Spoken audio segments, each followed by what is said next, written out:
Welcome back to Split Decision. Today, on episode 40, we're going to recap UFC Vegas 90. And then right after that, we're going into our top 5 draft. This week, we're going with top 5 UFC finishes. From there, we're going to break down the entire UFC 300, the legendary card for this weekend. Card of the century. It's going to be amazing. Every fight a main event. Every fighter really should be a main event here. Leading it up to Pereira versus Hill for the light heavyweight title. And we'll wrap it up as usual with stakes and takes.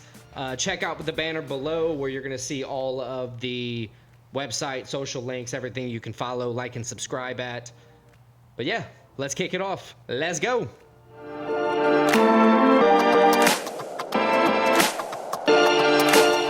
UFC Vegas 90.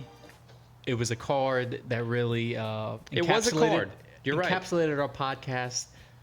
3 split decisions in the main card alone. It was an interesting fight night for sure. Interesting fight night. Some interesting judges' scorecards. Not necessarily wrong judges' scorecards, but they varied a lot.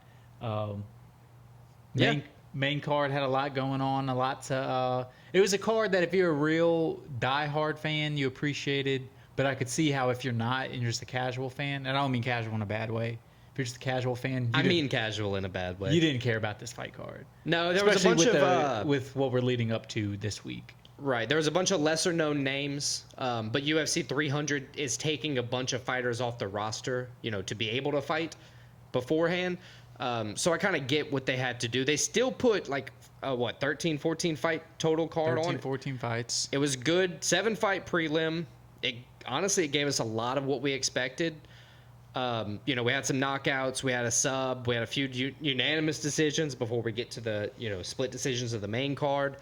It was strong. Nora Cronola, she left a mess of Melissa Mullins, stopping her 3 minutes into the second round. She got her by TKO. I mean, that's what everybody wants to see, truthfully. Cesar Almeida was originally supposed to face Josh Fremd, but Fremd was unable to go due to his injury. So then he had about a month, but we saw the mindless Hulk, Dylan Butka. He made his UFC debut on short notice. Mindless Hulk. Right. Isn't the Hulk already mindless? Not anymore. You've seen some recent movies. He's talking now. Almeida, he was able to put Butka down in 2 minutes into the second. So not the greatest showing, but it is short notice, like I said. So, he'll have another opportunity to jump back out there. Gene Matsumoto put his undefeated 14-0 record on the line against Dan the Determined Argueta. And unfortunately, this time the haircut did not work out. Argueta was subbed with 1 second left. Your haircut theory has been kind of iffy lately. No, it's still good. Oliveira dyed his hair back to blonde. He does that every fight now. We're going deep. So, anywho, Matsumoto subbed Argueta. He did it with 1 second left in the second. And then the next 4 fights in the prelims, they closed out. They all had the judges busy. You had Victor Hugo Silva. He defended takedowns well. And, he led his way to a unanimous decision victory over Pedro Falco. Norma Dumont put on a ground game clinic to secure her unanimous decision over Jermaine Durandam. Sorry if I got that Duramini. Huh? Duramini. Duramity. Dun, dun, dun, dun, dun. Duramini. She got 6 takedowns. Former champ. 10 total minutes of control. So very strong performance by Norma Dumont. And then afterwards, Lukas Brzeski did all he could to keep his job, defeating Walter Walker, the older brother of Johnny Walker, by unanimous decision. Yeah, it was a weird call. It was a weird fight because Walker kept taking him down, but he wasn't really doing too much. Right, absolutely. I thought Walker won the fight, but again, he didn't do enough to overwhelmingly win the fight. You're absolutely right. And then to cap off the prelims, Alex Morono outlasted Court McGee, going deep on a sub attempt, defending well throughout the fight, and doing enough to earn that decision, unanimous as well on the scorecards. So that's the prelims. Let's jump to what everybody wants to talk about. That's the main card, specifically the main event. Split decision win for Brendan Allen over Chris Curtis. He got revenge I wouldn't say it's the revenge he wanted. He came in saying he was going to knock Chris Curtis out and finish the fight early. That didn't happen. As I said, split decision. This fight could have easily gone Chris Curtis's way. Yes. Without anything else happening. The judges could have gave it to Chris Curtis, and you couldn't really complain about that. I mean, but Brendan Allen got the win. What do you think about the fight? I mean, exactly like what you're saying. Leaving it up to the judges is not really ever what you want to do, and it's not how Brendan Allen wanted to. As much as a hot streak as he's been on lately, it was kind of a disappointing performance in my opinion for Brendan Allen. Look, he got. It wasn't a fight where he comes in and it's like this guy's close to a title shot. Right. He obviously is because of his ranking, and he got the win, but it's like that wasn't an overwhelming impressive performance. You're absolutely right. I mean, looking at it right here, Chris Curtis had more significant strikes, while Brendan Allen did take him down 6 times. He had a total of 6 minutes of ground control, which means most of the time Chris Curtis was getting right back up. No official sub attempt. I mean, 6 minutes of ground control is a good amount of time. That's through 5 rounds. That's still a good amount of time for a 25-minute I'm sorry, fight. no, that's through 5 rounds. It is a good amount of time, but when you're talking about securing 6 takedowns, you're only averaging 1 minute per. At that point, it's kind of like what you said. It's not the showing we're used to seeing from Brendan Allen, and maybe that's just to say that Chris Curtis is that good. You know, I think that Brendan Allen did do enough to win. He matches up well with Brendan Allen, obviously. At the very least, yeah.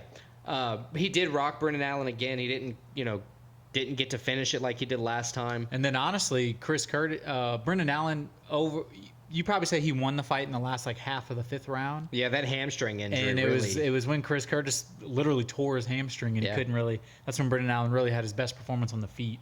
Right. But regardless, Brendan Allen won the fight, keeps his streak alive. He's still he was number 6 in this fight. He's probably going to be a top 5 fighter. Yeah, I have to imagine. So at the end of the day, he didn't hurt his stock at all. It just wasn't the overwhelming performance it could have been. Right. That we have seen leading up to this Leading fight. up to it. His call out was Dricus, of course. I don't think he's quite ready for that. I would like to see. He was originally supposed to fight Marvin Vittori. Yeah. I would like to see that fight happen because I think that would be a good matchup between the two guys. I could see that happening. Outside of that, I think a rematch with Sean Strickland. You know, Strickland losing the title, being up there in the rankings. He just beat his friend. Vittori backing out and then just talking shit after backing out isn't a great look. Injury's an injury, though. No, I'm just saying it's not a great look whenever, you didn't fight, so the guy's just not going to bother with you. They normally don't just reschedule the guy who got injured to somebody, especially if they won, Yeah, I agree. So I think you're likely to get a Sean Strickland rematch before a Vittori fight, realistically. I also got Nasruddin Imavov, a big ground game guy who, he's coming off of a kind of the same, similar style performance. A lot of ground game work with some, forced mixture of the hands in there. I think one of those 3 would be a great option. But, what do you think? Yeah, I would like to see either Vittori, as I said, or I wouldn't mind seeing Sean Strickland. And then even Chris Curtis, Sean Strickland even said it, why not run this back a 3rd time? Yeah, you gotta. After he knocked you out once, you split decisioned him. And they both coming in when. But Chris Curtis might be out on short notice, right? With a torn hammy. Right, give him a full camp of a scheduled fight. That could be something that could take place. Let's move on. The co-main. Another split decision. Damon the Leech Jackson getting back in the win column over Anthony Hernandez.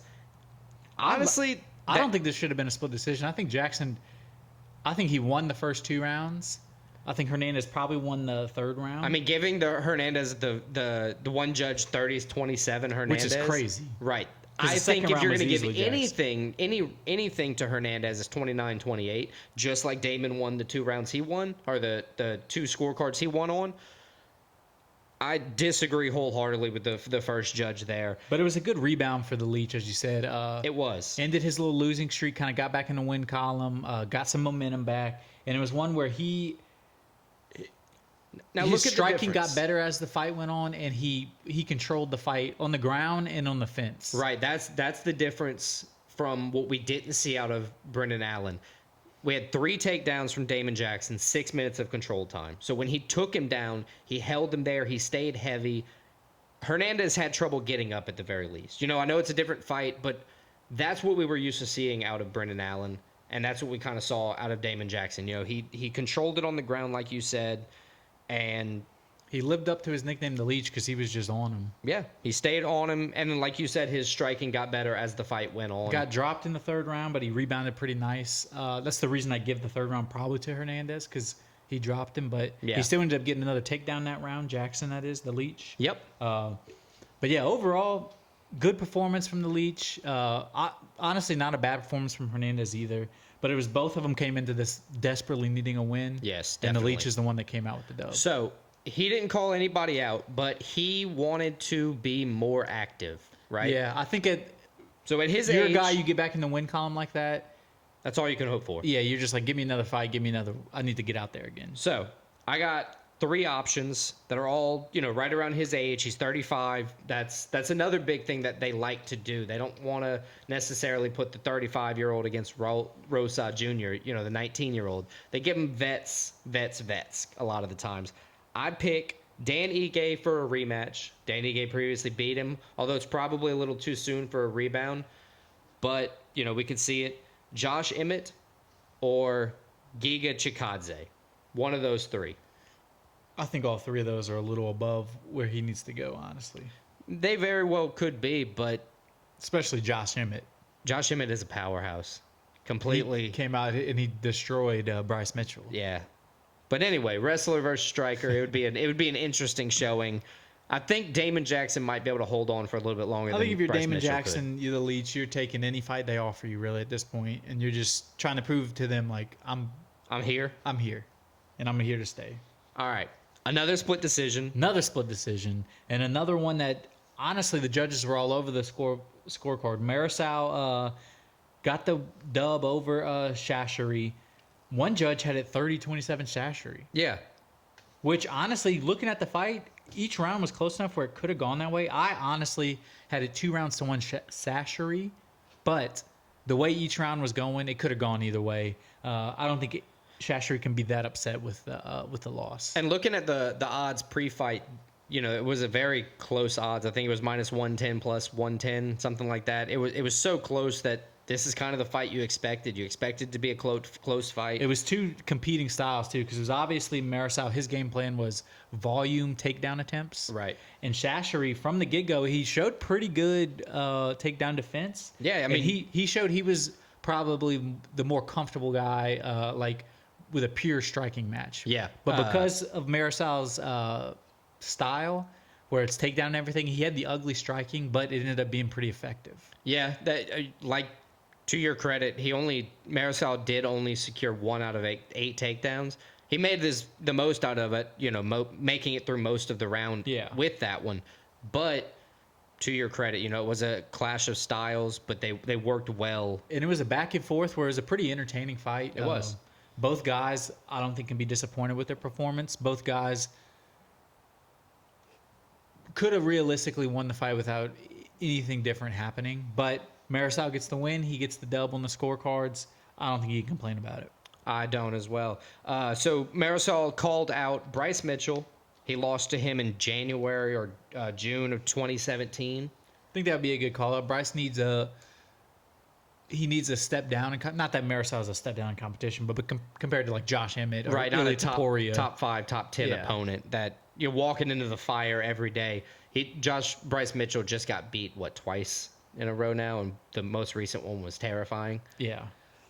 Where he thanked Josh Emmett for saving his life for not punching him again. Right. It's absolutely, crazy. Or Fernando Padilla, maybe Yusuf Zalal, any one of those 3, outside of Bryce Mitchell being his call-out. Do you like any of those options? Yeah, I like pretty much any of them. I think Marisol, he's a guy that he's on the up and up. He's in a good camp. I think he fights in the same camp with, I think it was Gaethje. Yep. So he's a Colorado guy.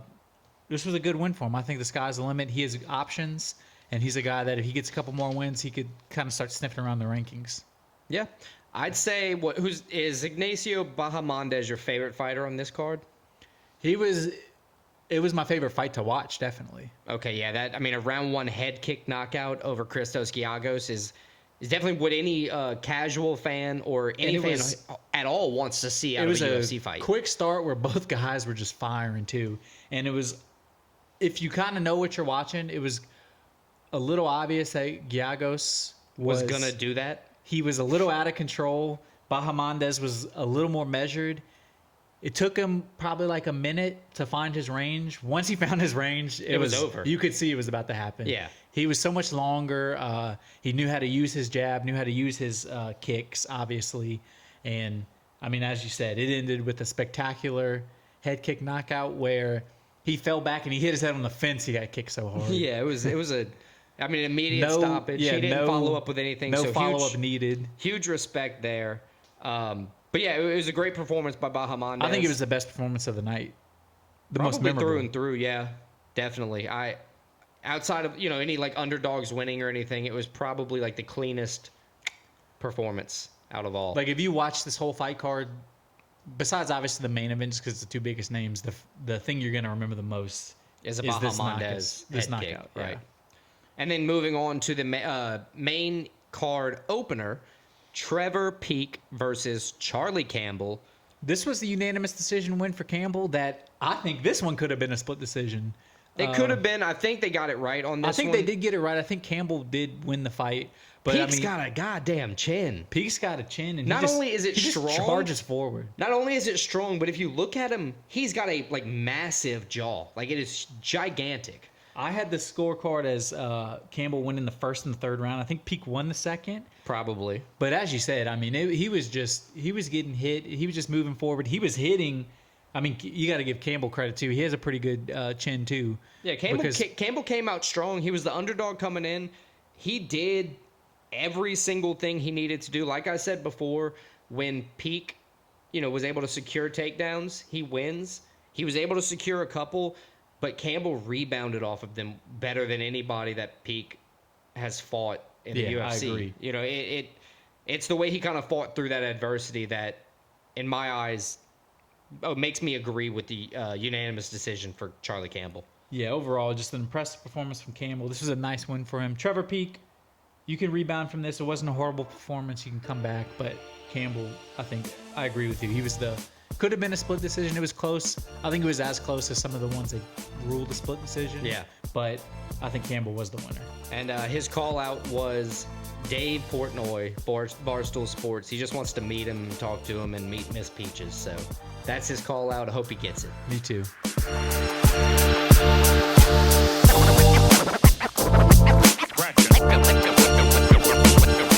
right, top 5 this week. In honor of UFC 300, we're going back to the OG top 5 themes of UFC themes. And I think it's appropriate for the 300th pay-per-view to have top 5 UFC finishes. It's a thing everybody remembers, even if you don't like the UFC, you don't watch the UFC.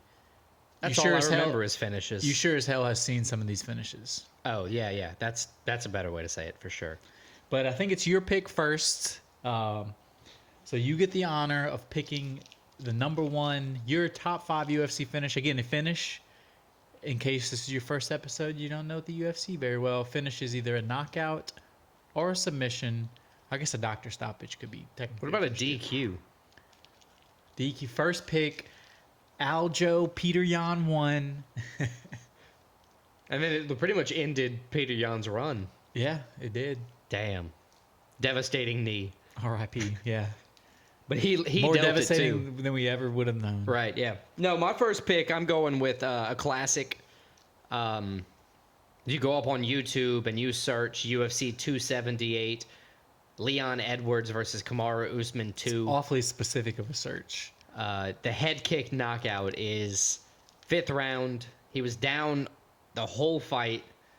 It's the true like Rocky type of thing, the come from behind.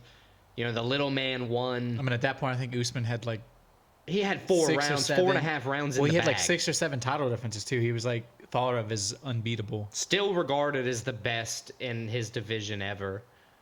And now he's, in another division, in welterweight fighting, which is crazy. But yeah, UFC 278, the fifth round head kick knockout, the finish by Leon Edwards. That's my first pick. In terms of significance, it's probably the biggest head kick knockout in UFC history. Right. It's one of those that, you know, to win the title like that, changed hands of the belt. changed hands. Now Leon looks like a dominant champ Leon's been, now. you know, defending the belt well. It's So that's a good pick. I can't argue with that pick. That's a nice pick. It's hard to.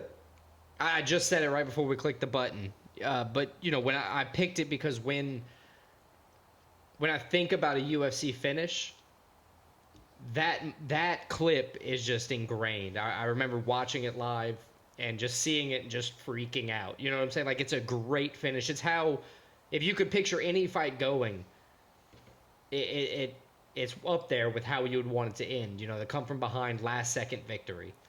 I agree with you, and I like that pick. And my number one pick, I'm kind of going with the same theme as you. As when I think of a UFC finish, which finish do I think of? Yeah. And I'm going to go with the quickest knockout in UFC history. It's made me a fan of the guy. It's George Masvidal, the 6-second knockout of Ben Askren. That is definitely on my list. It was one of the most brutal knockouts. This was UFC 239 anybody's ever seen. I don't think anybody, when it happened, you don't even know what you just saw. That wasn't one that you sit there and you're screaming and cheering for victory. That's one where your mouth is hanging like, what open. the fuck just happened? And you're just speechless. I remember that fight as well. Ben Askren laying on the ground motionless. And then taking a couple after the fact. They had a little beef going in, so Masvidal gave him a little couple after. I mean, it launched Masvidal from a kind of a journeyman vet to like a superstar because of that knockout. And it retired Ben Askren. Retired. Well, I think he fought one or two more times after that. He was just never the same. It's as if he was shell-shocked from it. Literally became a joke after that. Then goes and gets knocked out by Jake Paul in boxing. Does it clearly for the bag. I mean, if you watch any UFC card, they always have a little montage before the fight start. That's up there. This is always going to be one of the ones that show up there. Absolutely. It is always shown up there. It's always will be shown up there. 6 seconds, you can watch the whole fight. I mean, John Anik wasn't even out of. He was still talking about Modelo as the sponsor when the knockout happened. Yeah, and then he just starts screaming. Everybody. I mean, it is a crazy. You're right. It is a crazy, crazy knockout, crazy finish. Yeah. So that's my number one. UFC 239, Masvidal over Askren, 6 seconds. My number two. This is my guest pick. This is from my beautiful girlfriend Clara. I gave her the task of finding a finish. I told her the theme. I tell her the theme every week. She gave me her pick, and I think she knocked it out of the park. She gave one of the best picks, one of the ones that everybody knows. Okay, let's hear it. It's going to be UFC 194. Ooh, that's a McGregor fight. Conor McGregor, 13 seconds. Jose Aldo knocks him out. It's the one where double champ.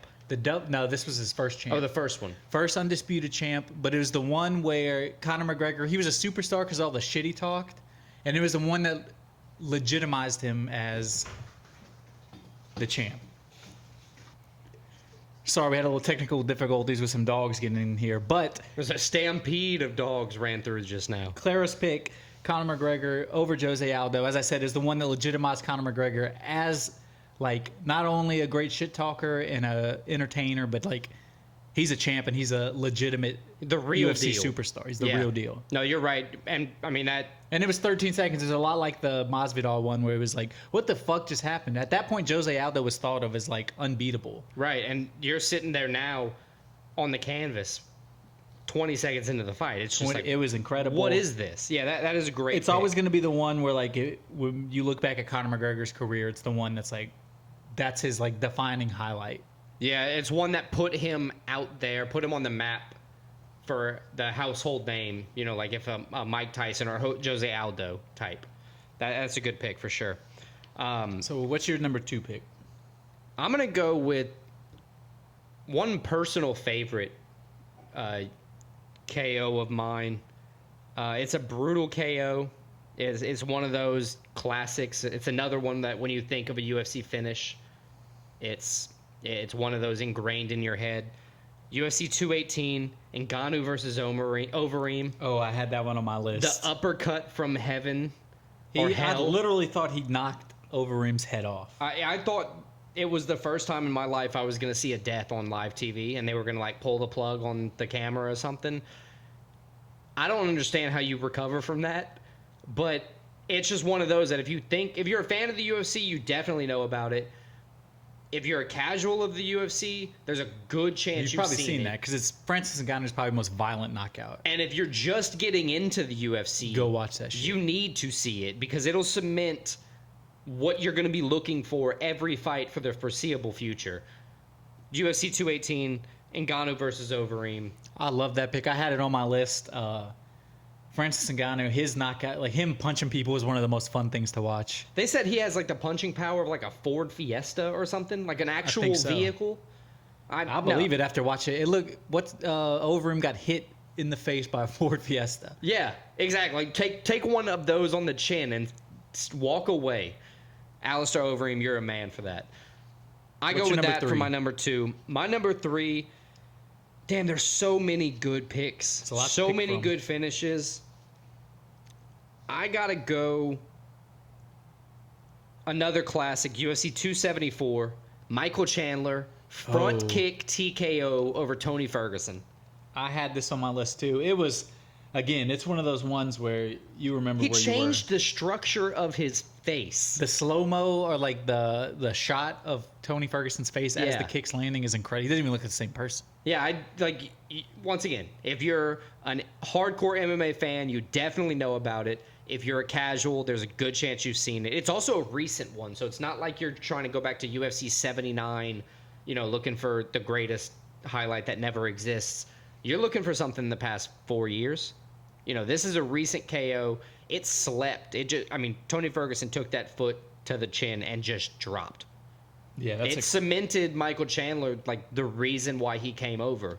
He is the real deal. That's why he's still in the top 15, and he's a force to be reckoned with consistently. But yeah, UFC 274, Chandler over. I like that Ferguson. pick, and I had it on my list as well. So my number 3 pick, I'm gonna take the first submission. I think.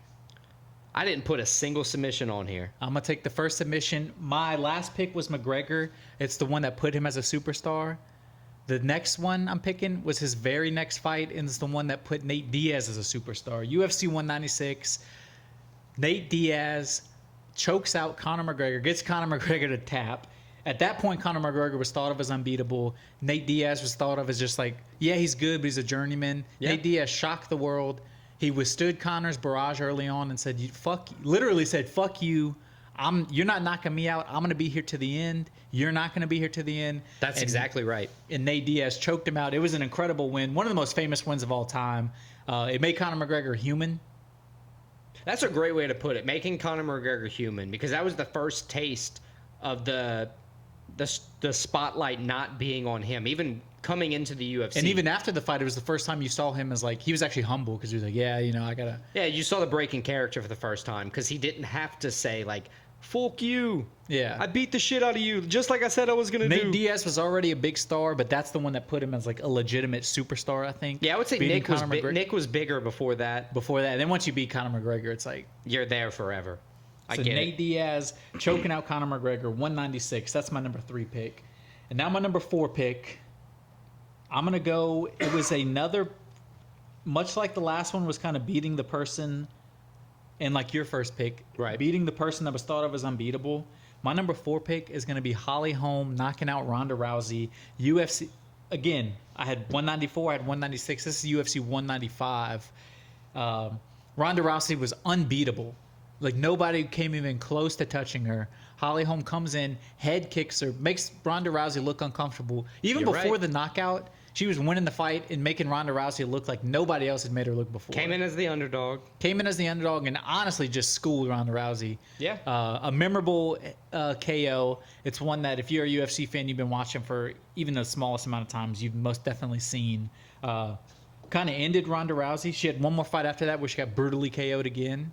And then she hung it up. Put Holly Holm as the champ. For a long time, it was in Australia. It was the most attended UFC event until they went back to Australia and did another stadium. But Holly Holm, I didn't know that. Ronda Rousey, 195. It was an incredible knockout. That is an incredible knockout for sure. That one will, just like the Masvidal Askren knockout, that one's always It's always in that highlight reel. in the highlight that reel. 1 to 2 minute reel they all do. Which I'm before every card. not mad about. I'm never walking away during that. I love seeing the finishes. But yeah, that's a very respectable pick. Picking a bunch from sub UFC 200. I like it. I have for my fourth pick a fight night. There's a few fight night ones. UFC Fight Night 179. This is when Joaquin Buckley head demolished. I'm wearing the Fight Island shirt right now. Yeah, that was one of the Fight Island fight cards. He demolished Impa Kasanage From pure just entertainment with no, because the other ones are like for titles and all kind of stuff and big fights, but pure straight up take the context out, just knockout. It was probably the most impressive knockout. Yeah, it sucks that this was a prelim fight. It was like not sucks. It's awesome. He It was won a like prelim fight of a night. fight night, yeah. But it was a prelim of a fight night, and he just I mean, the dude went completely rock solid stiff, fell back. Holding one leg, spin kicked him with the other leg. It was incredible. It was a beautiful knockout. Another, I mean, everything on this list, you got to go check out the highlights of, because you could just watch them on repeat. They're just such great finishes. Joaquin Buckley over Impa Kasanganay. One of the two. Either way, beautiful head kick knockout. It's not a bad pick. I like that pick. I had it on my list. Again, from pure out of context, just watching the knockout is probably the most impressive one. And then my fifth pick, I'm going with a personal favorite, UFC 257. Oh, Poirier, TKO, and Conor McGregor. This is not the leg kick where it's like, oh, you only won because of the injury. No, this is when he knocked out Bald Conor. He knocked out Bald Conor. I'll take it. Every time we get it, because that put Poirier and cemented Poirier's entire legacy with that one fight. Yeah, all the losses he's ever had. He got back the win over McGregor. He got back the win and then doubled it. Every loss he's ever had, he overcame them all with that one victory over McGregor. He, like you said, he beat the once thought of as unbeatable. Knocking out McGregor was, a lifetime accountment, a lifetime achievement. He should get an award just for that. Probably one of my favorite knockouts ever, just because of how much I like Poirier. I can't even hate on you on this one. I don't think this is a hate draft. This is not a hate draft. We're just having fun talking finishes, man. So what's your fifth pick? My fifth pick, I'm gonna go sub UFC 200 again, and I'm going another submission again. All right. This is from the GOAT John Jones, UFC 140. He had the standing chokeout of Lyoto Machida, where he just chokes him out, ref stops him, and he just drops him on the ground. Yeah, and his body falls limp like a dead man. Falls. It was like peak John Jones. It was early in his title run, but it was like right when he was like, holy shit, this dude's unbeatable. It was a legend at the time. Machida at the time. Machida's still a legend, but Machida was like a living legend, still legend. Like in his prime. I mean, it was one of the most impressive. It's again one of the highlights you see a lot. Yeah. If you watch John Jones highlights, this is most definitely like one of the top ones he's gonna have. But yeah, John Jones, just the image of him dropping the limp body of a legend on the ground was like, holy shit. Yeah, no kidding. That definitely one of those like shocking knockouts where it's like, oh, it's like what just happened? Yeah, I need to rewatch this 75 times real quick so I can grasp every angle of it. So that's our top 5 UFC finishes. Let's recap real quick, Alex. I'm gonna start first. My number 1 was Masvidal Askren, flying knee 239, UFC 239. My number 2 was my guest pick from Clara, Conor McGregor 13-second knockout of Jose Aldo, UFC 194. Good job, Clara, finding one of the gem of a finish. My number 3 was Nate Diaz submitting Conor McGregor, UFC 196. Number 4, Holly Holm knocking out Ronda Rousey, UFC 195.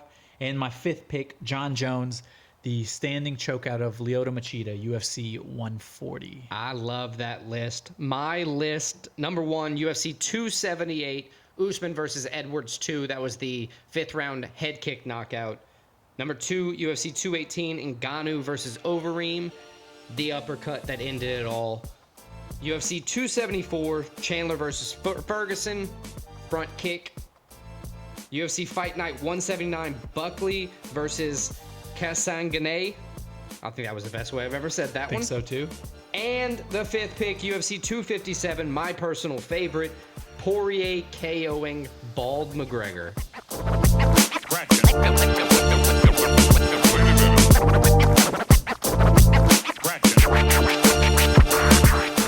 The fight card of the century, UFC 300 this weekend, and we're gonna do something I don't think we've ever done before, Alex. We're gonna go through every fight of the card. Every single one. As Dana White said, and I agree with him, every one of these fights could be a main event, at least of a fight night. Yeah, definitely of main event caliber. I wholeheartedly agree with that. Looking at the first fight on the early prelims, that's starting our time at what, like 7 p.m.? 5 o'clock. Oh, 5 o'clock? Okay. Our time, 5 o'clock. Davis and Figueiredo. I mean, you have a former champ opening the card. That's ridiculous. 2 former champs opening the Cody card. Garbrandt. He's had his own share of impressive performances. Yeah, 2 former champs. Figueiredo, 11 wins, 3 losses, 1 draw in the UFC. He's 2-2-1 in his last 5 fights, but I the hate talking caveat about him, is though. 4 of those are against Brandon Moreno. It's not even that I don't like talking about Figueiredo. It's that he's good. He just spent 4 years of his life fighting one person. Same thing with Moreno. It's like, yeah. Right. And then Cody Garbrandt, who's 9-5 in the UFC, 2 straight wins after losing 6 out of 7. He was the champ, lost 6 out of 7 fights. He's won 2 in a row. fell hard. Fell hard. So is he getting momentum back? It looked like he may be. He's still somehow only 32 years old, which is crazy.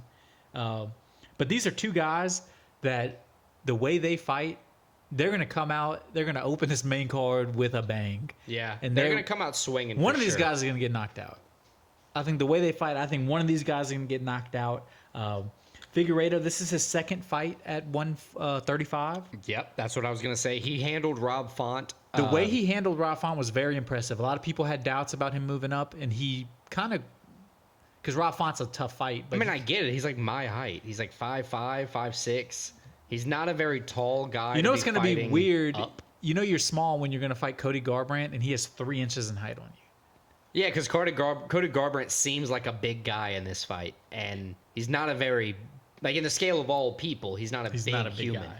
Guy. But yeah, I think personally what's going to happen on this fight, I think it's going to be a lot of what we've seen in the last fight with Figueiredo against Font. You know, he's going to control him on the ground.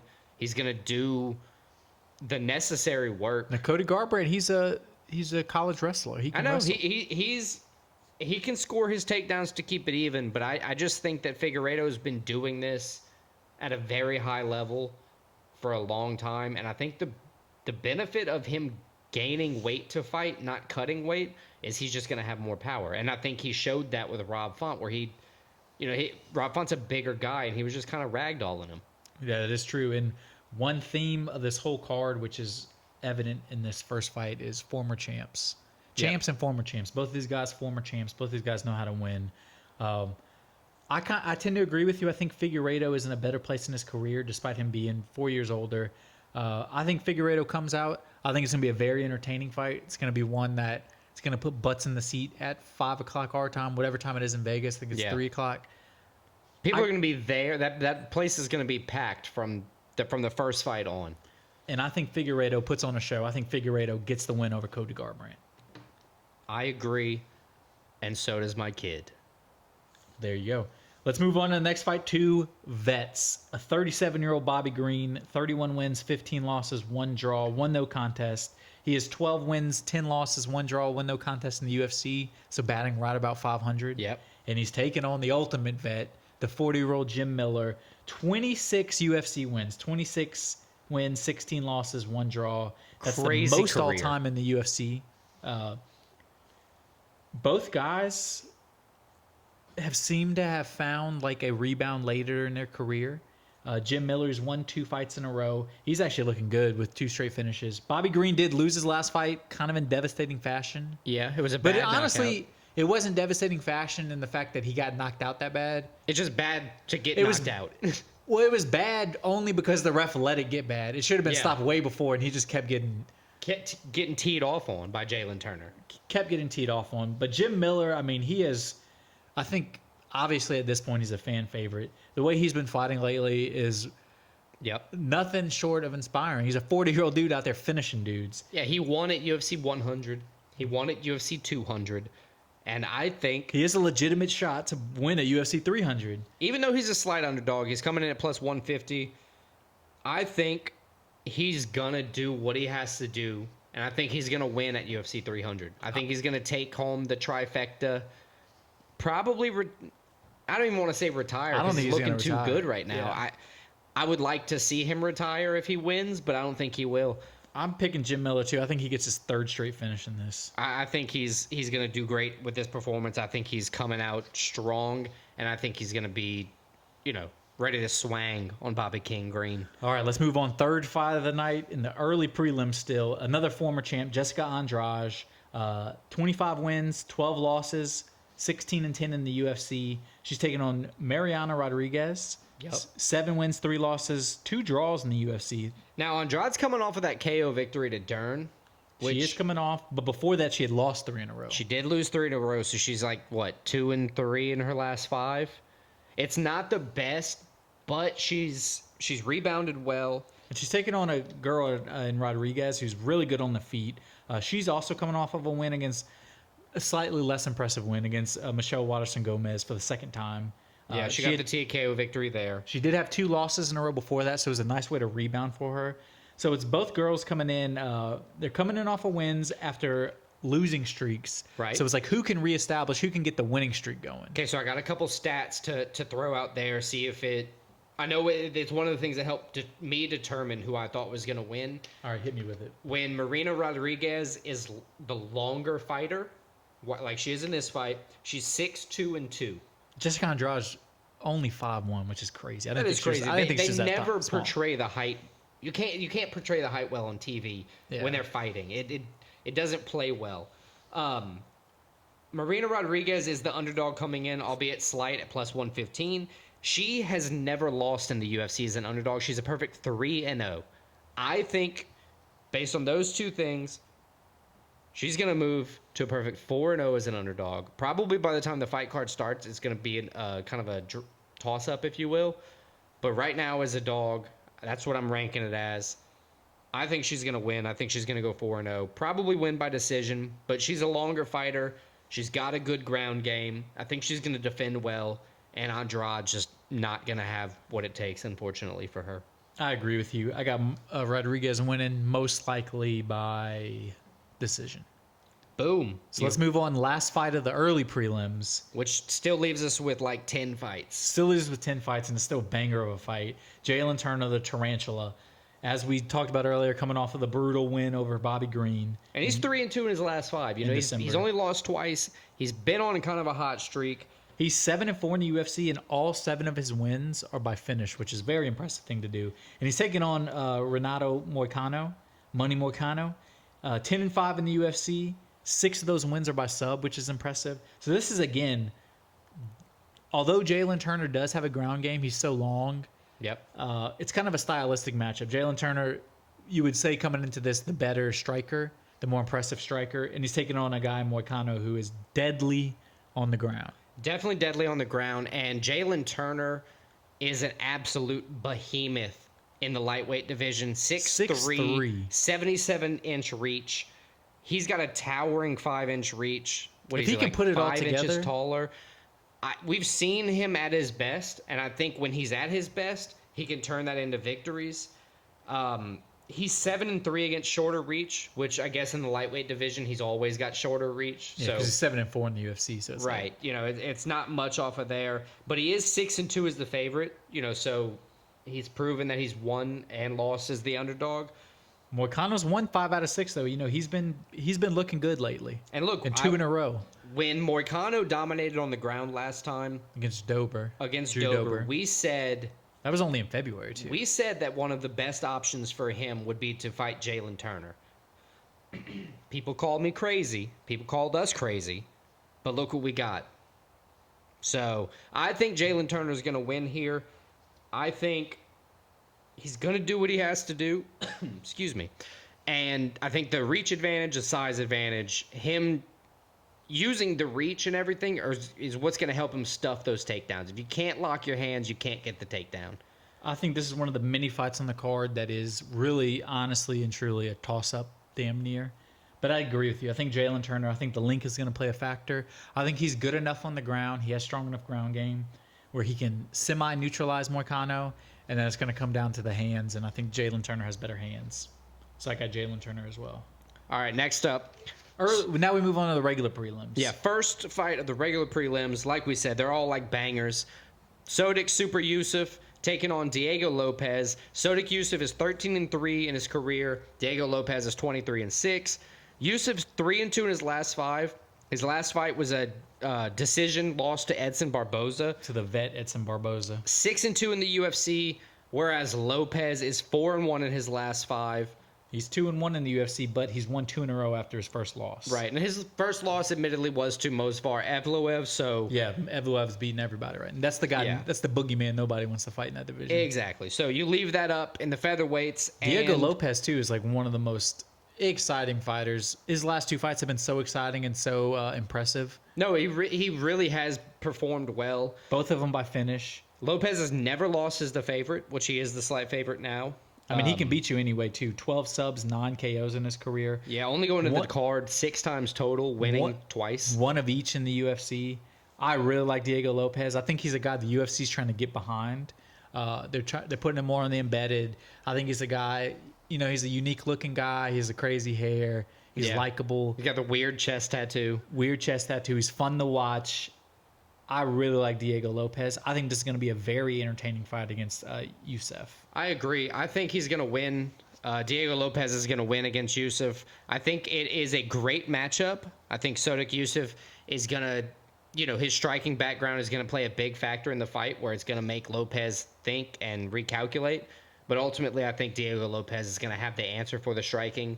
And given that he can mix it up when he needs to mix it up, or not when he needs to, but he has the ability to just kind of do whatever, go to the ground, strike, get against the fence. I think that's going to be his clear path to victory. He's probably going to win. I'd like to say finish. Yeah, I agree with you. I think Diego Lopez gets the finish in this. Let's move on to the next fight. It continues with the theme I mentioned earlier. Former champ Holly Holm, the 42-year-old, taking on UFC newcomer Kayla Harrison. Although Kayla Harrison, former PFL champ, 2-time Olympic gold medalist in judo. She's a dog. Oh, yeah. This is one of the biggest discrepancies in terms of odds. Kayla Harrison, the heavy favorite. Yeah, it's like the third biggest on the whole card. As I said, her UFC debut, but she's 16-1 overall in MMA, 15-1 in the PFL. Holly Holm, 15-6, won no contest, but 8-6-1 in the UFC. Her last fight, she lost the fight, but it got pushed to a no contest. And it's a good, against Bueno Silva. Yeah, it got pushed to no contest, but it was a good showing by Holm. So she's 3-1-1 in her last 5, which is pretty good for a 42-year-old fighter. Right, and it shows that the preacher's daughter still has what it takes. But this is a major stylistic matchup. She's known as the boxer. She's a former professional boxer. And she's taking on Kayla Harrison, who she has good hands, but her thing is judo. She's going to grab a hold of you. She's going to get you to the ground and pound you. Yep, and I think, like what you said, her being a 2-time Olympic gold medalist, I think she's going to utilize her ground game. I mean, she's 16-1. She's not walking in here not knowing how to fight. She's finished 12 of her 16 total. She fights at American Top Team too, so with the likes like, same camp as like Poirier, a lot of other She's guys. fighting with big dogs. She's just not fighting in the UFC. I think she is. Casual people are going to be very surprised that she's just going to walk out here. And Vegas isn't doing this for no reason. They know exactly what they're talking about, and that's just going to be what it's going to be. Yeah, so it sounds like we both agree on Kayla Harrison with the dub right here. Yep, I think so. Let's move on. Next fight. Former champ again, Aljamain Sterling moving up to 145, taking on Calvin, the Boston finisher Cater.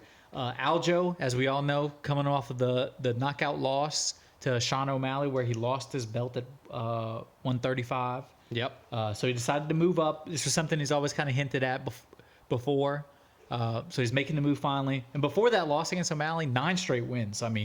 Yeah, Aljo's a legit fighter. He is, and I don't He gets think, a lot of hate, but he's legit. Yeah, I'm one of those that just gives him a lot of hate for no reason. He's a legit fighter, and I wholeheartedly believe that with what he's got going on, he didn't have to move up in weight class. He's just kind of opening up that division for other people to go fight for the belt. Mainly his best friend Marab. Exactly. I think him against Cater is going to be a very, kind of toss-up styled match. Yeah, the Boston finisher 7-5 in the UFC with 2 straight losses though. So and he's lost 3 out of 4. So he's trying to rebound. Yeah, and like you were saying, Sterling's last loss was O'Malley. He's won the previous 9 before that. It's going to be a good fight. I think Calvin Kattar is going to benefit from being in that division, already knowing what the power is like, already taking punches. He's had the long layoff, though. He hasn't fought since October 22. Now, that was due to that injury. A knee injury to Arnold Allen. He tore his ACL. So you can't really take too much away from him there. But you gotta kind of see, what's happening with Sterling. Is the power going to translate?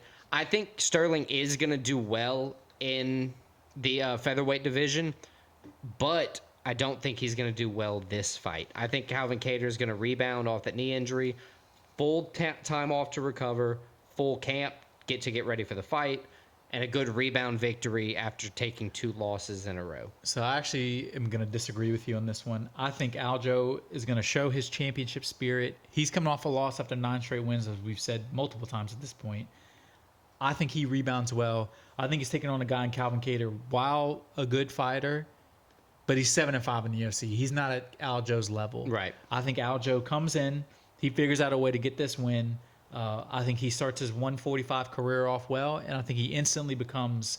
He's not going to be a legit. I mean, he's not fighting contender. Ilya Taporia if he Right. wins this fight, but beats this, wins another fight, he's right there at the title. So I got Aljo with the dub. Okay, we'll see. And let's move on now to the last prelim, and it's another former champ, a guy who just lost his belt, in fact, in his last fight, Yuri Prochazka. Yuri's had an up and down go of it. He hasn't been very fortunate or lucky with his losses in the UFC. BJP, he's only had 1 UFC loss. Or his loss in the UFC. He's only had 1 UFC loss, which is crazy. This is only his 5th UFC fight. He's only 3-1 in the UFC. I know. He's taking on Alexander Rakic. Something like that. He's the Rocket. 6-2 in the UFC. He's coming off a loss to the Blachowicz, but it was because of a leg injury. 2 straight wins before the leg injury loss. I got stats. Let me hear your stats, brother. So Yuri's plus 100 on the odds. Which I Rakic- think is crazy. Yeah, but he has a crazy style, and he's coming off a loss, so you never know. Rakic is The Serbian versus the Czech. minus 120, so he's not super favorite here.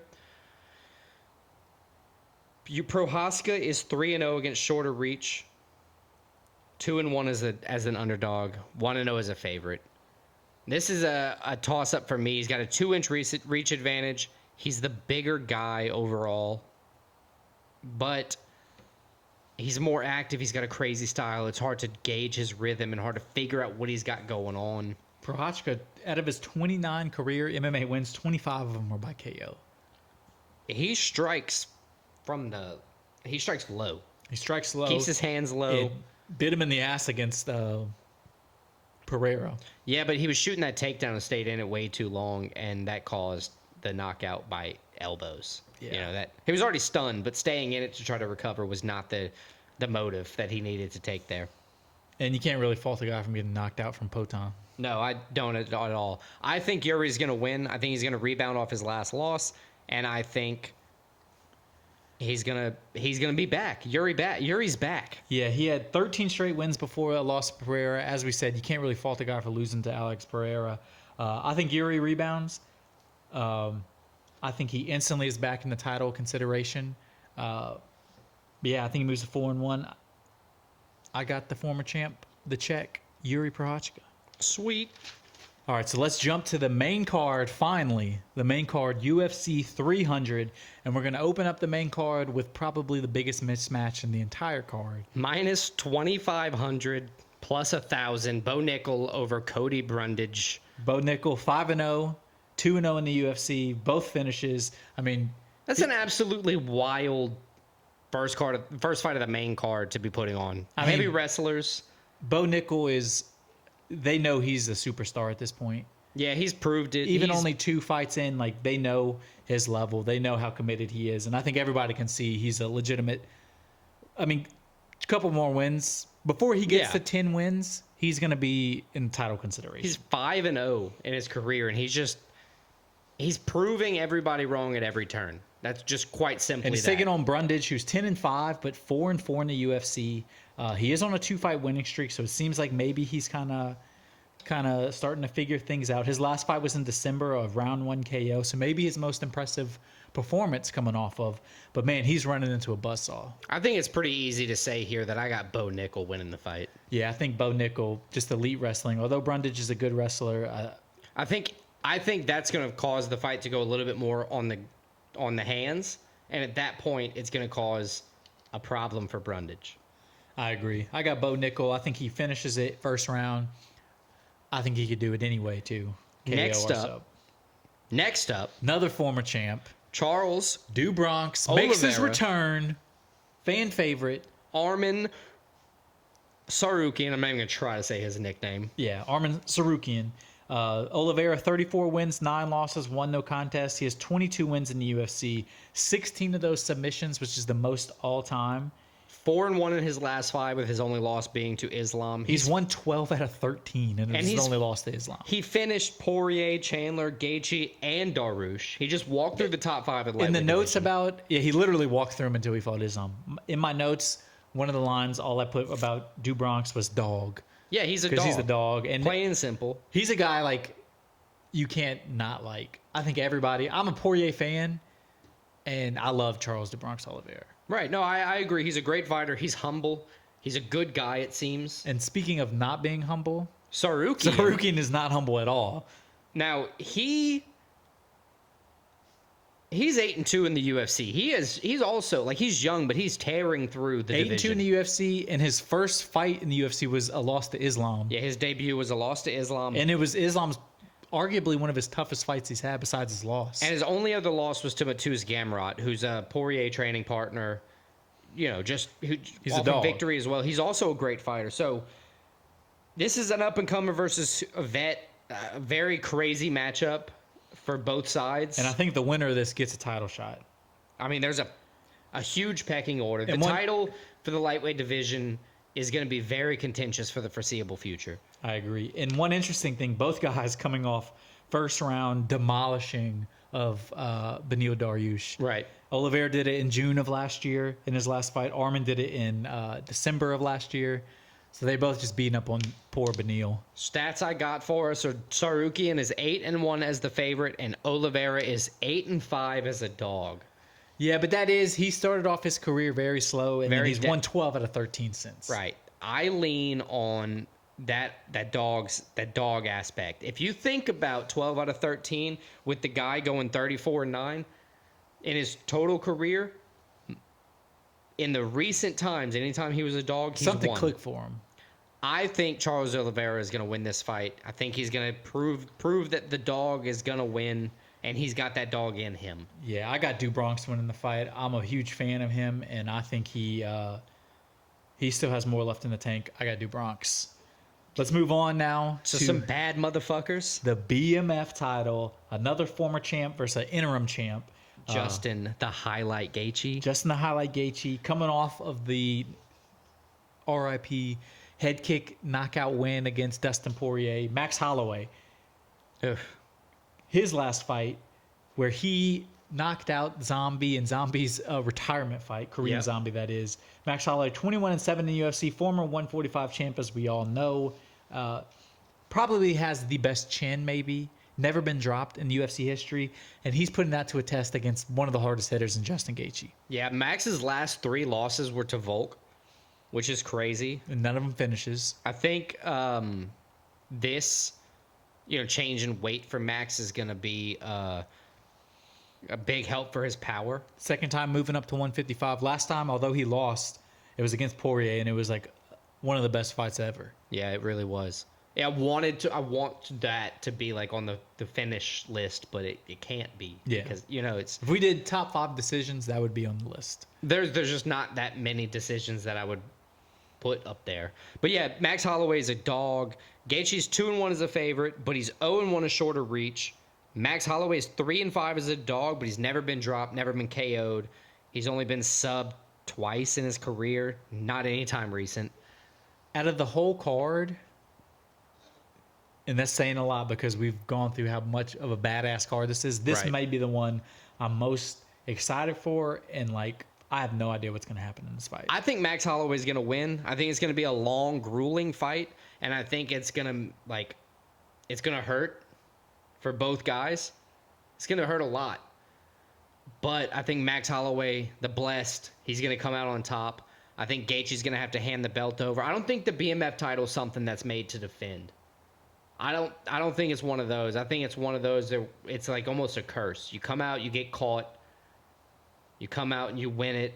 You know, you can't defend it much. You got to give it up.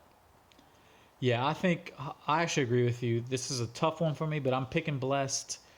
I think it's going to be a decision win. As you said, I think it's going to be a grueling fight. It's going to be two guys just going out there, two bad motherfuckers, and it's going to be a bad fight. And I got blessed. All right, our co-main. Another former champ who's also the current champ. Former current champ. Weili Zhang Weili, the Magnum. A fan favorite. If you don't like Zhang Weili, I love her. She's cool. She's like, smiling. shut up. She picked up Shaq that one time. She picked up Shaq. That's pretty cool because she's like 5'4". Remember when Rose fought her and she tried to like do like the I hate her because she's communist China and everybody's like, Rose, shut up. Yeah, it's like, oh damn, you just lost fans because Yeah. you're talking shit on Zhang Weili. She's facing Yan Xiaonan Yan. A Chinese title fight, first time ever. This is like fighting yourself in a mirror, but They're if very you were similar. fighting somebody who wasn't quite as good as you. Listen to the similarities. Obviously, both Chinese, Both 34. both 34, both 8-2 in the UFC. Both have 63-inch reach. I mean, it's crazy. They're both from China. Both from China. Do I need to say more? Both have knocked out Jessica Andrade. Yes. Or beat Jessica Andrade. You're right. Um, Predominant but strikers. yeah, that's the similarities. Weili Zhang is 7-2 as a favorite. Yan is 3-1 as an underdog in the UFC, though. It's not bad, but she's never been an underdog against Wei Li. You're right. Minus 525 odds. I'm forced to side with Zhang Weili. Due to that, I mean, she's not going to come out with a bad camp. She's not going to lose a fight to her own blood. Like, not blood, but her own, like, nationality. I don't think she's going to do that. That would be not good for her. I got Wei Li too. I think she puts on a masterful performance. I think she's, at the moment, the best female fighter on the UFC roster. Like most complete pound Like pound for pound, yeah. And I would agree. And I think she shows that in this fight. I got Wei Li. I think she's going to get a finish. And the main event, the masterful Main event, that there's no way this fight goes smash the 5 under. rounds. I mean, both of these guys are heavy hitters. Yeah, Alex Poatan Pereira. I mean, he's 9-2 in his career. Jamal Hill's only 12-1. Both of these guys have mainlined or co-main like 4 or 5 UFC fights, and they've only been in the UFC. On the embedded today, somebody said something about, oh, we're in the octagon first fight. And Pereira looked at the camera. He's talking to Glover, and he's like, I've never been in my whole career the first fight on the card. Wow. And it's like, yeah, that You've been makes that sense. good from the that's beginning. That's what Glover says. Like, you started at the top. Yeah. I mean, look, you came into some tests, and you passed. This is his first title defense at 205, and he's taking on a guy in Jamal Hill who had the belt at 205, had to vacate because of injury. Yep. Now, Jamal Hill, he has a chin, number one. He's his some last power, too, loss though. was to Paul Craig. That was a brutal loss. Paul, where he got his arm dislocated. Yeah, and then just like got the shit beat out of him because he only had one arm. But since then, he's been on a tear. And on his a last huge fight tear. was in January of 23, so about almost a year and a half ago, where he beat Glover Teixeira in a classic fight. Glover Teixeira, as I just mentioned, Potan's best friend and coach. Right, but now they're saying like, you beat a 40-year-old man. Oh, I get that argument, but The they were 40-year-old also man, saying the before 40-year-old man that- had just won the title. yeah, you were saying before that, like, holy shit, Glover was on right. Like top. you can't count the time. Like the dude just He got beat, the belt. Right. Yeah. You can't count a guy out. I think Alex Pereira is going to retain his title. I don't think Jamal Hill is a bad fighter by any standpoint. Well, no, he's former champs, 4 straight wins, 6-1-1 in the UFC. He's definitely not bad. And I don't think he's out. I don't think he's on a downswing on his career. I just think this is a big test, and I think Pereira being in the game as recently as he's been in the game, he's been fighting a lot in the past few years. Knocked out Yuri in November.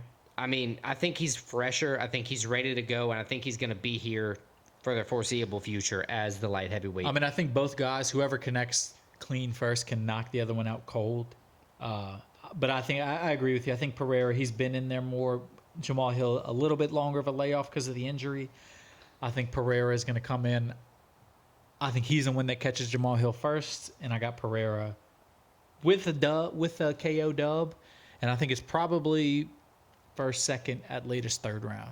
Okay. Well, that pretty much will wrap up UFC 300. Let's jump directly into the last week recap for our UFC card, so we can run through that, and then we'll jump into our Week 9 stakes. So a little stakes and takes? Little stakes and takes. Let's have some.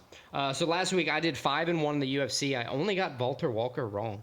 Oh, wow. How'd you do? I did 3-3. So you got more than that wrong. Got it. So I won that portion of it. I got Walker wrong, I got Trevor Peek wrong, and I got Shashery wrong, which I'm still mad about. Fair enough. So 3-3 UFC. But I went 4-0 in pick my own picks. I picked both Final Four games right, Purdue and UConn winning. And then I got Arsenal over Brighton. I got Leverkusen over Union Berlin. See, I had Purdue right. I did pick Purdue to win. I thought Alabama was going to beat UConn. That was silly. Because they went on to win the national championship. Yeah, then UConn won that and then dominated Purdue. Yeah, but I got Purdue right. I got the Braves winning the Saturday game over the Diamondbacks. That was nice. But the Orioles didn't win, so I went 2-2 and picked my own picks. On happier news than that, I did go 5-0 in stakes. So if anybody followed me, you made some money. I went 4-1. So same for you. Not bad. The only one I got wrong was one I only put one unit on, and it was Shashery. So I'm not that upset about it. But you just said you're still mad, so I'm neither mad here more nor about there. because I think he won the fight. But I got Allen moneyline right. Thank God. I got Purdue moneyline right. I put 4 units on that. I got Leverkusen moneyline right, and I got Arsenal moneyline right. Nice. So that brings us to 8 weeks through. I'm 49, 29, and 2. Christian, you are 50, 28, and 2 for your takes. For our stakes, I'm 22, 11, and 2. Christian, you are 20 and 5. You're down 6.61 units. I'm up 5.41 units. What you got going on for stakes for week 9? So to wrap stakes it all week up. 9, we did exclusively UFC because of this badass UFC 300 card. So I had 5 UFC bets. Nice. I'm going to start off. All mine are going to have 2 units, so I'm just evenly dispensing my units this week. I respect it. I got main event Alex Pereira moneyline minus 130. I got former champ Yuri Prochazka moneyline plus 100.